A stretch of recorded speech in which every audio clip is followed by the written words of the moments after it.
on suppose que la fonction de répartition de grand X est définie comme ceci. C'est pas une fonction de répartition usuelle. Et on va simuler X avec Python en passant par une variable aléatoire auxiliaire qu'on appelle ici Y, qui est définie comme ça. Donc concrètement, on prend exactement la même expression que la fonction de répartition, mais on l'applique à la variable aléatoire grand X. Et c'est ce qu'on appelle la méthode d'inversion, et en fait, on verra, et ce sera toujours le cas dans la méthode d'inversion, que Y suit une loi uniforme sur 0,1, ce qui nous permettra de simuler Y avec Python, puis ensuite de revenir à X. Alors, pour commencer, on va déterminer le support de Y. Donc on peut dire que, d'après l'expression de la fonction de répartition, qui n'est constante nulle part, le support de X, c'est R. Donc, le support de exponentielle de moins x, donc moins x prend toutes les valeurs dans R, et donc si on applique l'exponentielle, on obtient toutes les valeurs entre 0 et plus l'infini. Du coup, si on donne un moins, ça va nous donner toutes les valeurs entre moins l'infini et 0. Et si j'applique encore l'exponentielle à ça, l'exponentielle d'une valeur entre moins l'infini et 0, j'obtiens en fait toutes les valeurs entre 0 et 1. Ce qui nous permet de déterminer la fonction de répartition de y en un x négatif. Ça fait 0, puisque l'événement est impossible. Et en un x plus grand que 1, ça fait 1. C'est un événement certain. Maintenant, je vais prendre x dans le support de y.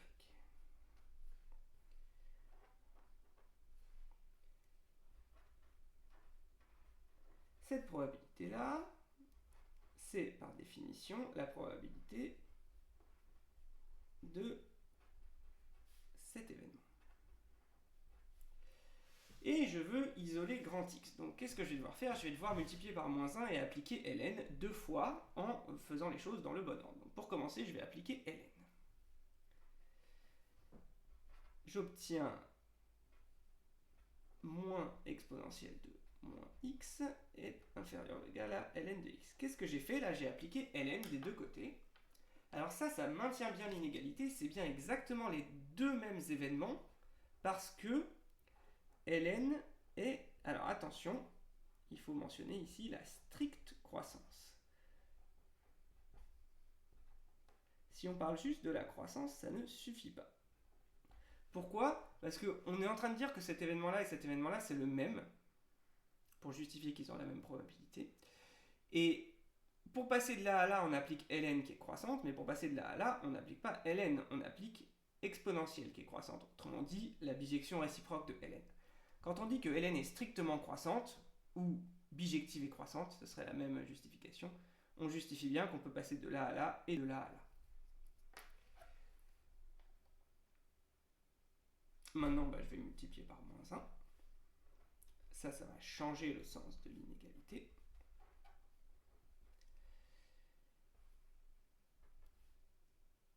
Et je vais encore appliquer ln. Est-ce que j'ai le droit? Alors là, on avait x positif. Ici, j'ai donc ln de x qui est... Alors comme x est entre 0 et 1, ln de x c'est entre moins l'infini et 0. Donc ça, c'est entre 0 et plus l'infini. Oui, j'ai encore le droit d'appliquer ln. Et j'obtiens, toujours par stricte croissance de ln, ça. Et enfin, je vais encore multiplier par moins 1. Et pour finir, donc, j'obtiens la fonction de répartition de x appliquée à moins ln de moins ln de x. C'est-à-dire exponentielle de moins exponentielle de moins moins, donc plus ln de moins ln de x. Donc moins exponentielle de, donc j'obtiens exponentielle. Donc le moins exponentielle de ln, il me reste donc exponentielle de moins ln de x. et donc ça fait x. Ce qui est ce que je voulais. Je voulais reconnaître la loi uniforme sur 0. Donc ce que je peux dire, c'est que pour tout x dans R, la probabilité que y est plus petit ou égal à x, c'est 0 si x est négatif, c'est x si x est entre 0 et 1, et c'est 1 si x est plus grand que 1. Autrement dit, y suit la loi uniforme sur 0. Donc j'ai maintenant une variable aléatoire qui suit une loi usuelle. Je vais pouvoir la simuler avec Python. Et j'ai plus qu'à exprimer x en fonction de y pour simuler x avec Python.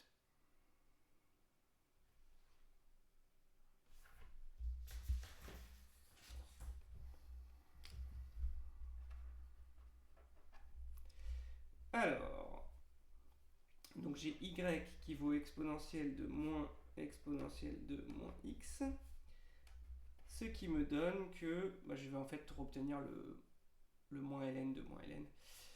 Donc j'applique ln de y égale moins exponentielle de moins x, donc moins ln de y égale exponentielle de moins x, et donc moins ln de y égale x. D'où le programme suivant. Alors on va faire une fonction par exemple, def, on va l'appeler simu x, il n'y a pas de paramètre en entier. On va faire y égale rd.random, qui est la commande dédiée pour simuler une variable aléatoire qui suit la loi uniforme sur 0,1, et on va renvoyer return moins np.log de moins np.log de y. Voilà. Alors à la place de rd.random, vous pouvez aussi faire rd.uniform 0,1. Ça marche aussi.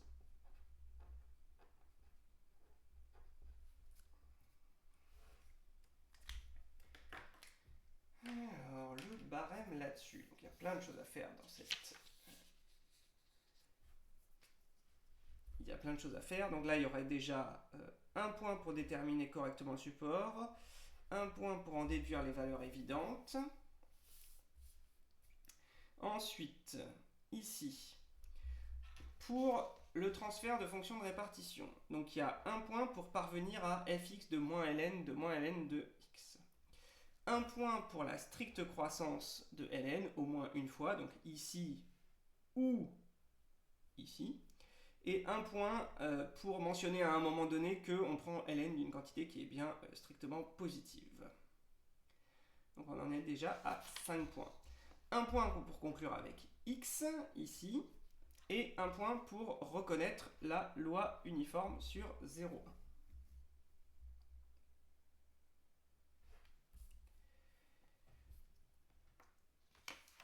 Ensuite, on a un point pour exprimer x en fonction de y, un point pour simuler y, et un point pour renvoyer